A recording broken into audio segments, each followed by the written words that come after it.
How to clear all watched videos history on Facebook.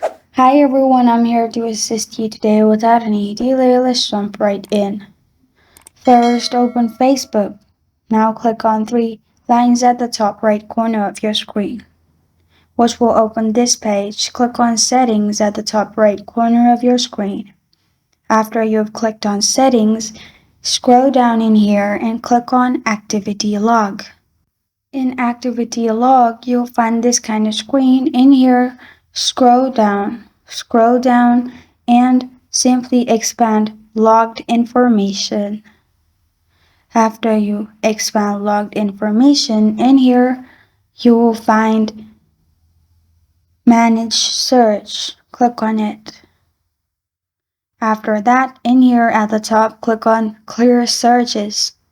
After you click on Clear Searches, you're good to go. This is how to clear or watched video history on Facebook. Thank you for watching this video. If this video helps you out, please leave a like and subscribe for more. Got a question or want to suggest a topic? Comment below. Thank you for watching.